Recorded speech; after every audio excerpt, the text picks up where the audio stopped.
I got a book, but I haven't. That is first class. That is first class. Oh, that is first class.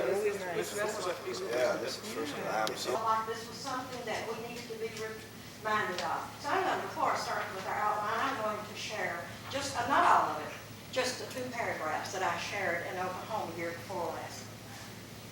I recently read a story about a lady who lived in the 1930s, Kathleen Maddox. She had an illegitimate child and was unsure who the child's father was. So she named him No Name Maddox. He was abused and neglected from day one. She would leave him alone for days on end and never attempted to hold him or do any of the traditional bonding rituals that a new mother does with her child. When he was 3, she was arrested and sentenced to prison for armed robbery.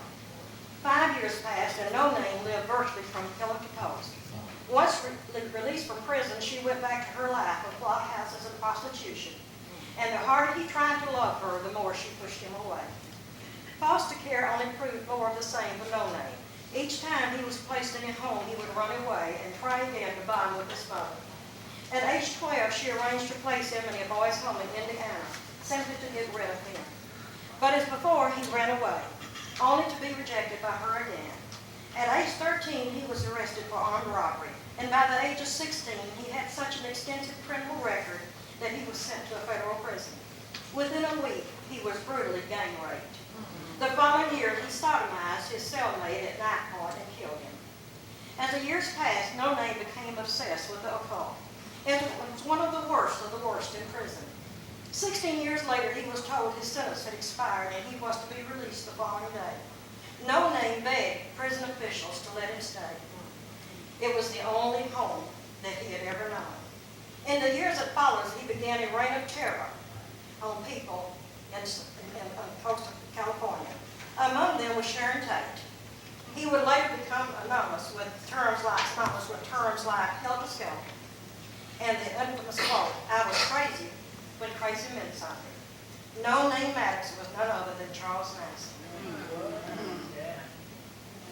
So we need to be reminded sometimes of where some of the people that we are working with come from.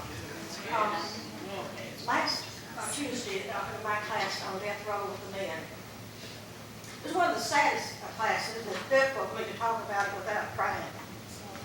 One of the men 2 months ago had already been taken to the death chamber to be executed. They had asked him what he wanted for his last meal, and he told me later, he said, "I didn't want any food." Said, "I was fixing to die," and said, "I didn't need to die." Said, "I could have anything I wanted, but said food didn't matter anymore." Well, at the last minute, after he was ready and prepared for execution, he had to say of execution. So probably within the end of this year, he will be executed, because I think this state's not going to work. I see no hope for it.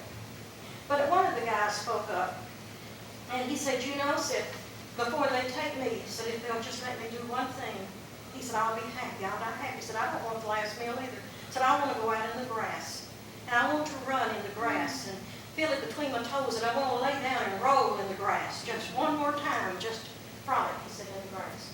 Another one of the men who will be executed suddenly spoke up, and he said, said, "I feel the same way." He said, "If they'll just let me take my shoes off these few yards across the yard here, and let me walk barefoot," he said, I could not have for a minute." So that's all I asked for.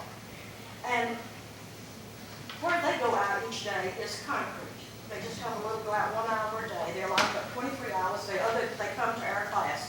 They can come to our class, and they're with us about an hour and a half.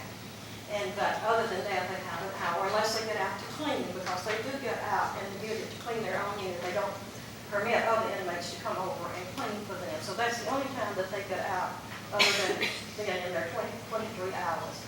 But to them, this just means so much. Just when they walk across the yard to the executors, it's just the next building, and there is grass there. They want to walk barefoot across that. And we take things for granted. We don't realize sometimes how blessed we are. This is what they were talking about last Tuesday. Said, so we think of the things, the little things that we have. We don't think that they said about big things. So we're thinking now about the little simple things that meant so much that we're deprived of. So I want you to be praying for Ali Abdul Rock.